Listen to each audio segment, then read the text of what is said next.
तो हेलो दोस्तों, आप सबका स्वागत है आपके अपने इस यूट्यूब चैनल टेक्निकल सेक्शन पे, जहाँ पे हम बात कर रहे हैं मैथ्स की सीरीज, जो कि हमारी पिछले कई वीडियो में हमने देखे थे परसेंटेज के क्वेश्चन।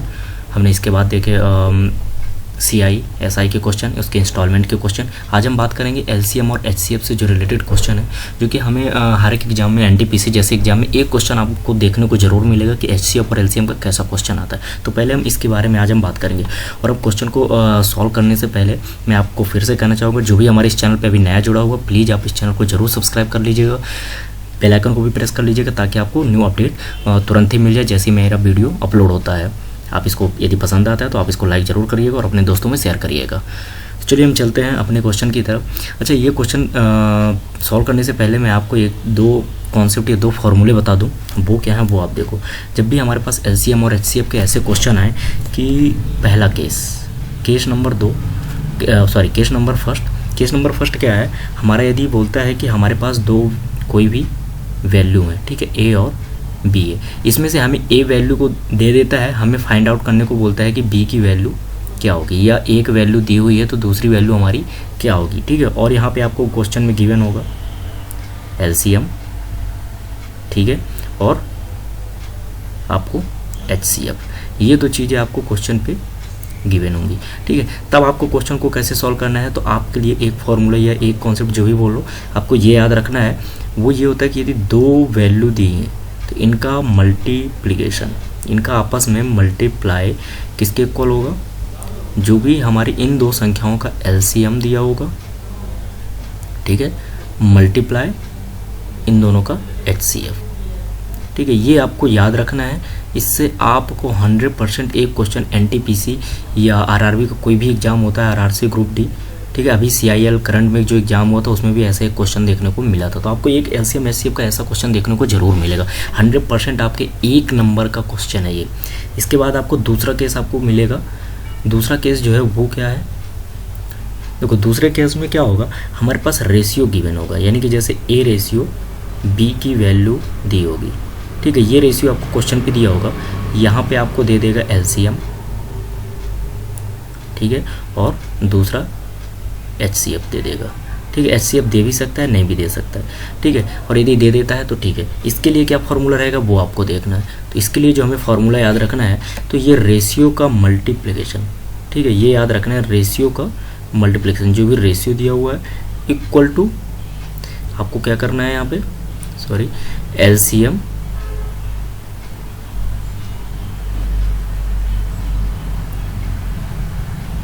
ठीक है, LCM और HCF का क्या होगा, यहाँ पे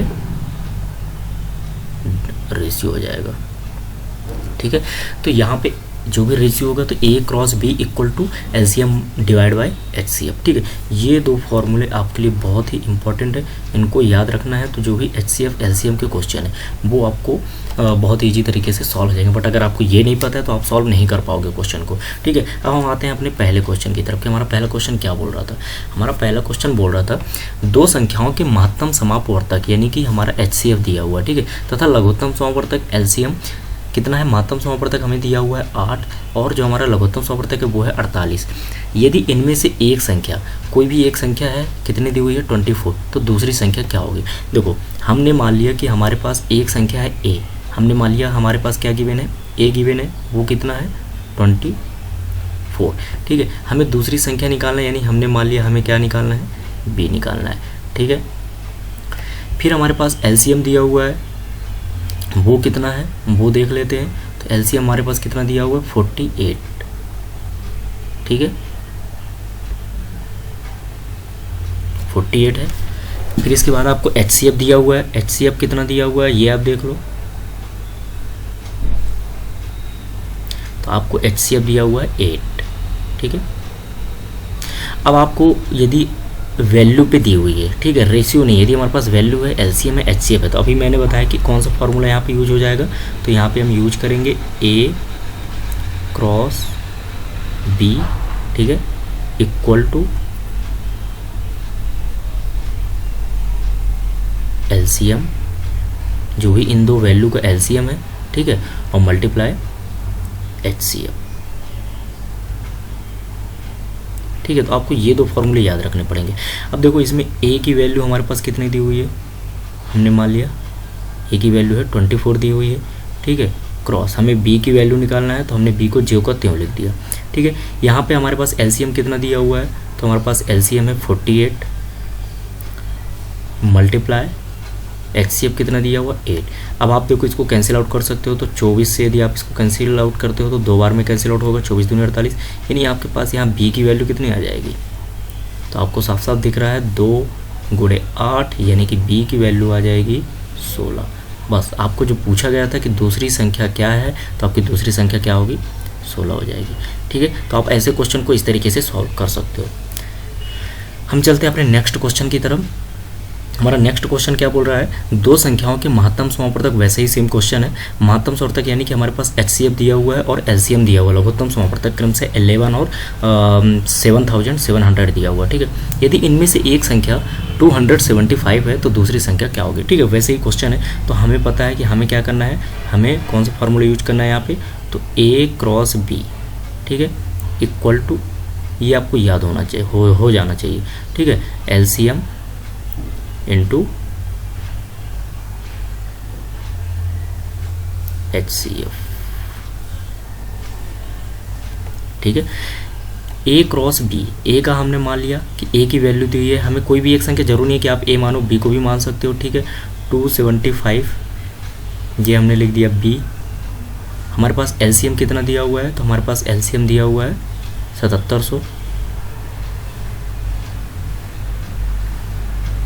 ठीक है। मल्टीप्लाई अगर मैं बात करूँ HCF की, तो HCF कितना दिया हुआ है, तो HCF दिया हुआ है 11। देखो आप 11 से इसको आप कैंसिल आउट कर सकते हो, 11 दूनी 22 और 11 पचे 55। 25 से आप इसको कैंसिल आउट कर सकते हो, 25 दिया 75, ठीक है। कितना बचा 20, जो कि कटेगा नहीं तो 0 आ जाएगा। फिर अपने पास बचा 200, तो 25 8 कितना हो गया, 200 हो गया। यानी यहाँ पे आपको b की वैल्यू कितनी आ गई डायरेक्टली, तो आप b की वैल्यू निकाल सकते हो 308। यानी जो हमारी दूसरी संख्या थी वो क्या थी, 308 थी। तो आप ऐसे क्वेश्चन को, जितने भी आपके पास क्वेश्चन हो प्रीवियस ईयर के, आप एनटीपीसी में देखिएगा, हर सेट में आपको ऐसे क्वेश्चन देखने को जरूर मिलेगा, या ग्रुप डी का जो भी एग्जाम है, ठीक है। हम चलते हैं अपने नेक्स्ट क्वेश्चन की तरफ। नेक्स्ट क्वेश्चन क्या बोल रहा है हमारा, दो संख्याएं हैं 3:4 के अनुपात में, ठीक है। यहाँ पे रेशियो पे दिया हुआ है, ठीक है। आपको ये चीज़ थोड़ा सा नोट करना है। यहाँ पे बोला जा रहा है 3:4 के अनुपात में है, तथा इनका लघुत्तम समापवर्तक यानी एलसीएम दिया हुआ है, कितना है, वो कितना दिया हुआ है, वो है 84 है। इनमें से बड़ी संख्या कौन सी होगी, देखो आपको यहाँ पे HCF नहीं दिया, मैंने पहले बताया था कई क्वेश्चनों पे HCF भी दे सकता है, नहीं दिया तो आपको सबसे पहले उसको फाइंड आउट करना होगा।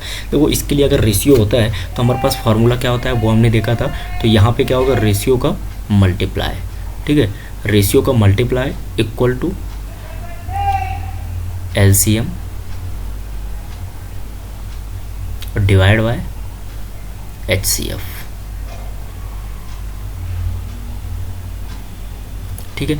अब रेशियो को मल्टीप्लाई यानी कि मैं क्या कर दूं 3 × 4, ठीक है, इक्वल टू एलसीएम हमारे पास कितना दिया हुआ है 84, एलसीएम दिया हुआ है लघुत्तम समापवर्तक, और हमारे पास HCF नहीं दिया हुआ, तो हम HCF यहाँ से सबसे पहले तो HCF फाइंड आउट कर लेते हैं, ठीक है। अब देखो आप इसको कैंसिल आउट कर सकते हो, तो 4 से यदि आप कैंसिल आउट करोगे तो 4 दूनी 8 और 4 एकम 4, ठीक है। यदि आप 3 से कैंसिल आउट करते हो तो ये कितने बार में कैंसिल आउट हो जाएगा, 7 बार में। यानी आप यदि HCF को इधर ले जाओ तो HCF की वैल्यू आपकी कितनी आ गई, तो जो आपकी HCF की वैल्यू आई वो आ गई 7, ठीक है। अब देखो इसमें सबसे बड़ी बात यह है कि उसने पूछा इनमें से बड़ी संख्या कौन है, तो ये तो हमें दिया हुआ था रेशियो है 3:4 के रेशियो में, लेकिन हमें बताना वैल्यू, ठीक है। तो अब आप इसको कैसे सॉल्व करोगे, तो आपको करना क्या है, जो भी आपका HCF आता है, यदि क्वेश्चन पे गिवन है तो आप डायरेक्टली कर सकते हो, और यदि नहीं है तो सबसे पहले आपको HCF निकालना पड़ेगा। और जो भी हमारे पास रेशियो दिया है, जैसे हमारे पास A/B की वैल्यू है, ठीक है, A/B की वैल्यू कितनी गिवन है 3:4, तो आपको करना क्या है, जो भी HCF आएगा उसका मल्टीप्लाई कर देना। क्या आएगा, जो भी HCF आता है उसका मल्टीप्लाई कर देना दोनों रेशियो पे। यदि आप हमारा HCF कितना आया 7 आया, तो आप यदि यहाँ पे मल्टीप्लाई करोगे 7 को, तो यहाँ पे कितना आ जाएगा, यहाँ पे आ जाएगा हमारा 1, ठीक है। यहाँ पे यदि आप 7 का मल्टीप्लाई करते हो तो यहाँ पे कितना आ जाएगा, ये आ जाएगा 28। तो अब आपसे यदि पूछा जाता है कि वो वैल्यू क्या थी जो रेशियो फॉर्म में थी, तो एक वैल्यू थी 21 और दूसरी वैल्यू क्या थी 28। बस आपका HCF निकाल के जो भी आता है और रेशियो पे आपको क्या करना है, मल्टीप्लाई कर देना है, ठीक है। तो अब आपसे पूछा गया कि इनमें से बड़ी संख्या कौन सी है, तो देखो 21 छोटी है तो दूसरी संख्या 28 यानी ये बड़ी है, तो आपका आंसर क्या हो जाएगा 28। यदि आपसे पूछा जाता है कि छोटी संख्या कौन सी है तो आपका आंसर क्या हो जाता है 21 हो जाता। बट अभी कौन सा आंसर होगा आपका, अभी होगा 28, ठीक है। तो आप यदि रेशियो के क्वेश्चन आते तो आप ऐसे, और आप 100% आप देख सकते हो प्रीवियस ईयर के क्वेश्चन को उठा करके आपको एक क्वेश्चन ऐसा जरूर आपको देखने को मिलेगा LCM एंड HCF से। नेक्स्ट क्वेश्चन क्या बोल रहा है आप उसको देख लो। ये अभी CIL के क्वेश्चन पे ऐसा ही सेम क्वेश्चन आया हुआ था, ये भी क्वेश्चन देखने को मिलता है, लेकिन अगर हमें नहीं पता है तो हम स्किप कर देते हैं। बट आप यहाँ पे देखो इसको कैसे सॉल्व करेंगे। दो संख्याओं का योग है 36, दो संख्याओं का योग है, कोई भी दो संख्या है, ठीक है। इनका महत्तम समापवर्तक यानी HCF दिया हुआ है 3 तथा लघुत्तम समापवर्तक यानी कि LCM हमें दिया हुआ है 105 है। तो इन संख्याओं के व्युत्क्रमों का योग कितना होगा, व्युत्क्रमों का योग पूछा गया है, ठीक है। तो क्या है, सबसे पहले तो आप ये देखो कि दिया क्या है, दो संख्याओं का योग। हमें संख्याएं नहीं पता, हमने मान लिया A है एक संख्या, ठीक है, और दूसरी हमने मान ली B है। तो इन दो संख्याओं का योग कितना दिया हुआ है क्वेश्चन पे, जो दिया वो हमने लिख लिया। तो इन दो संख्याओं का योग है 36, ठीक है। फिर यहाँ पे बोल रहा है कि इन दो संख्याओं का जो महत्तम समापवर्तक दिया हुआ है यानी कि HCF, वो कितना दिया हुआ है, वो हमें दिया हुआ है 3, ठीक है। इन दो संख्याओं का LCM कितना दिया हुआ है, LCM दिया हुआ है 105, ठीक है। ये हमें क्वेश्चन पे गिवन है। तो ऐसे क्वेश्चन को कैसे करना, देखो मैंने बताया था यदि दो वैल्यू हैं, ठीक है, अब तो उसका फॉर्मूला क्या होता है, A cross B equal to LCM cross HCF, ठीक है। अब आपसे पूछा क्या गया है, व्युत्क्रमों का योग, यानी कि संख्या A और B है तो इनका व्युत्क्रम का योग कैसा होगा, यानी कि ये हो जाएगा 1/A प्लस 1/B। इनके व्युत्क्रमों का योग तो बोला गया, A का व्युत्क्रम 1/A हो जाएगा, B का व्युत्क्रम 1/B हो जाएगा, यानी इनका योग पूछा गया। तो देखो कई स्टूडेंट क्या होते हैं, ये A और B की वैल्यू फाइंड आउट करने चले जाते हैं, ठीक है, जिससे कि क्वेश्चन बहुत लेंदी हो जाता है और हम सॉल्व ही नहीं कर पाते, हमारा आंसर भी नहीं आ पाता है, ठीक है। ईजी होता है तो आ भी जाता है, बट ऐसे हम नहीं करना है। हमें करना क्या है, देखो आप जब भी व्युत्क्रम का क्वेश्चन आता है तो आपको करना क्या है कि इनका आप LCM ले लो, ठीक है। आप इसको ये भी तो लिख सकते हो ना, A और B का हमने क्या ले लिया, यहाँ पे AB का LCM AB आ जाएगा। यदि आप इसको सॉल्व करते हो तो यहाँ पे कितना आ जाएगा A, ठीक है, A प्लस B। आप इसको, या तो आप इसकी वैल्यू निकाल दो तो आपके व्युत्क्रम के योग की ही तो वैल्यू है। तो देखो आपको क्वेश्चन पे कितना सिंपल हो गया, आपको A प्लस B दिया हुआ है, ठीक है, डायरेक्टली आपको दिया है, पुट कर सकते हो। अब आपको निकालना है A क्रॉस B की प्रोडक्ट का निकालना है इनका, ठीक है, AB का प्रोडक्ट। तो आप कैसे निकाल सकते हो, ये तो आपको फार्मूला पता ही है कि A क्रॉस B, ठीक है, A cross B equal to क्या होता है आपका HCF गुणे LCM, या LCM गुणे HCF, कुछ भी बोलो,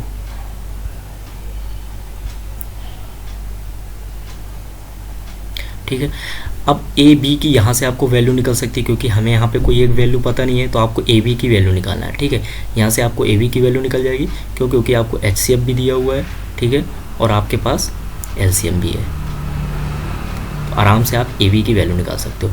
आप मत करो इसको मल्टीप्लाई, आप जो करते हो लेकर, तो AB की वैल्यू आपको क्या आ गई 3 × 105, ठीक है। तो आप यहाँ पे पुट कर दो। आपको पता है A प्लस B की वैल्यू क्वेश्चन पे गिवन है 36, ठीक है। AB की वैल्यू आपके पास कितनी है, तो AB की वैल्यू है आपके पास 3 × 105। आप कैंसिल आउट कर दो, जो भी कैंसिल आउट हो रहा है 3 से, आप यदि इसको आप कैंसिल आउट करते हो 3 एकम 3, 3 दूनी 6, ठीक है। यदि आप 3 से फिर से इसको कैंसिल आउट करते हो तो 3 चौको 12, 3 3 9 और 3 5 15, यानी आपके व्युत्क्रमों का योग, जो दो संख्याओं के व्युत्क्रमों का योग आएगा वो कितना आ जाएगा 4/35। तो आप इस तरीके से इजी तरीके से क्वेश्चन को सॉल्व कर सकते हो, ठीक है। इसमें कोई भी घबराने की या टेंशन लेने की बिल्कुल भी बात नहीं है कि ये कैसे हम A और B का मान निकालें, तो आपको वो चीज़ नहीं करना है, ठीक है। हम चलते हैं अपने नेक्स्ट क्वेश्चन की तरफ। हमारा नेक्स्ट क्वेश्चन क्या बोल रहा है, 12 के दो गुणजों का लघुत्तम समापवर्तक। यहाँ पे देखो ना, क्वेश्चन को ध्यान से देखना, 12 जो दिया हुआ है इसके गुणज जो दो संख्याएं हैं वो 12 का गुणज होंगी, ठीक है। गुणज का मतलब 12 का मल्टीपल होंगी, ठीक है। लघुत्तम सौप्रतन उनका दिया हुआ है कितना, 1056 है। यदि इनमें से एक संख्या जो भी 12 का मल्टीप्लाई है वो है 132 हो तो दूसरी संख्या क्या होगी, ठीक है। अब आपको ऐसे क्वेश्चन को कैसे सॉल्व करना है हमारा वही कॉन्सेप्ट लगेगा, वही फॉर्मूला लगेगा, बट इसको कैसे सॉल्व करेंगे। देखो यहाँ पे बोला गया 12 के गुणज जो भी हमारे पास दो संख्याएं हैं, यानी हमने माना ए और कौन सी है बी, बट ये हमें ध्यान देना है कि ये 12 का हमारा क्या होना चाहिए, मल्टीप्लाई होना चाहिए, ठीक है। क्या होना चाहिए, 12 का मल्टीप्लाई होना चाहिए। यानी मैं अगर बात करूं कि 12 के दो गुणजों का लघुत्तम समापवर्तक, यानी कि जो भी ए है वो 12 का मल्टीपल होगा, बी भी क्या होगा, 12 का मल्टीप्लिकेशन होगा, ठीक है। अब हमारे पास एक संख्या दी है 132, तो आप ये देखो कि हमने मान लिया कि एक संख्या है 132, तो क्या ये ए का 12 का मल्टीपल है, हम ये देख लेंगे। तो अगर आप 12 का 11 बार मल्टीप्लाई करते हो तो आपका कितना आ जाएगा, 132, तो बिल्कुल ये 12 का मल्टीप्लिकेशन है। ऐसे ही हमें बी का जो देखना है, वो जो वैल्यू निकालनी है वो भी क्या होना चाहिए, 12 का मल्टीप्लिकेशन होना चाहिए। तो मैंने मान लिया बी की वैल्यू को x, तो हमने मान लिया कि 12 का मल्टीप्लाई ही होगा जो भी आएगा, ठीक है। अब हमें क्या करना है, इसको हमारे पास इन दोनों संख्याओं का यानी 132 का और जो हमने दूसरी संख्या मानी कितनी 12x का, इसका एलसीएम कितना दिया हुआ है हमारे पास, इसका जो एलसीएम दिया हुआ है वो है 1056, ठीक है। कितना दिया हुआ है इसका एलसीएम, 1056। अब आपको करना क्या है, 132 आपके पास एक वैल्यू है, दूसरी वैल्यू है 12x। अब अगर इनका एलसीएम आप निकालना चाहोगे, यदि आप इनका एलसीएम आप निकालोगे तो इनका एलसीएम क्या आएगा, आपका इनका एलसीएम जो आपस में आएगा वो आएगा 132x। मेरे ख्याल से आप ये तो निकाल ही लेंगे। अगर मैं इनकी बात कर रहा हूँ, ठीक है, आपको क्वेश्चन पे ये तो दिया है, इन्हीं ये भी इन दोनों का ही एलसीएम है, बट ये कब है, यदि हमारे पास x की वैल्यू पता चल जाए तब। बट हम अगर इन दोनों का ही निकालें, x के फॉर्म में ही निकालें तो 132 आ जाएगा। क्यों, क्योंकि देखो ये है 12 × 11, ये है 12 × 11, तो हमने 12 कॉमन, हमने एक 12 ले लिया, एक 11 ले लिया। अगर आप इनका इंटू करते हो तो आपका 132 आ जाएगा और ये x आ जाएगा, ठीक है। और ये 132x ही किसके इक्वल है, क्योंकि ये भी तो एलसीएम ही है, तो ये हो जाएगा 1056 के इक्वल, ठीक है। अब आप यहाँ से इसको कैंसिल आउट कर सकते हो, तो 4 से यदि आप कैंसिल आउट करते हो, 4 × 12, ठीक है, 4 × 12, 4 दूनी 8 और ये कितना हो जाएगा 25, तो 4 × 24 और 4 चौको 16 हो गया, ठीक है। अब आप यहाँ से 3 से कट रहा है क्या, 3 × 8 24, 3 × 8 24 बिल्कुल, तो 3 × 3 3 × 3, ये कट जाएगा 3 × 8 24 और 3 × 8 24। यदि आप इसको 11 से कैंसिल आउट करते हो तो ये कितने बार में कैंसिल आउट हो जाएगा, 8 बार में। यानी यहाँ से आपको x की वैल्यू मिल गई जो कि कितनी है, 8 है, ठीक है। अब आपको क्या माना था आपने, जो दूसरी वैल्यू थी वो मानी थी आपने 12x, यानी कि अगर आप जो दूसरी वैल्यू है 12 में 8 का मल्टीप्लाई कर देते हो आप, ठीक है, 12 में 8 का मल्टीप्लाई कर दोगे आप तो कितनी आ जाएगी ये 96, यानी ये क्या होगी 12 का मल्टीप्लाई हो गई, तो आपका ये आंसर हो जाएगा। तो उम्मीद करता हूँ कि आपको ये सब क्वेश्चन समझ में आए होंगे और अब देखिएगा ऐसे क्वेश्चन जितने मिलते हैं एनटीपीसी और ग्रुप डी में या जो भी एसएससी के एग्जाम, यदि आपको ऐसे ही क्वेश्चन मिलते हैं आप उनकी जरूर प्रैक्टिस करिएगा। आप देखिएगा क्या ऐसे ये फॉर्मूले से ऐसे ही क्वेश्चन को सॉल्व हम कर पा रहे हैं बहुत ही ईजी टाइम पे, तो बिल्कुल आप सॉल्व कर पाएंगे। तो आज के लिए हम यहीं पे सेशन खत्म करते हैं और फिर से मैं लास्ट में यही कहना चाहूँगा कि जो भी हमारे भाई हैं अभी नए जुड़े हुए हैं प्लीज़ आप इस चैनल को सब्सक्राइब जरूर कर लीजिएगा, बेल आइकन को प्रेस भी कर लीजिएगा, शेयर कर दीजिएगा और लाइक कर दीजिएगा, कमेंट करके अपना रिव्यू भी हमें जरूर दीजिएगा। तो जय हिंद, जय भारत।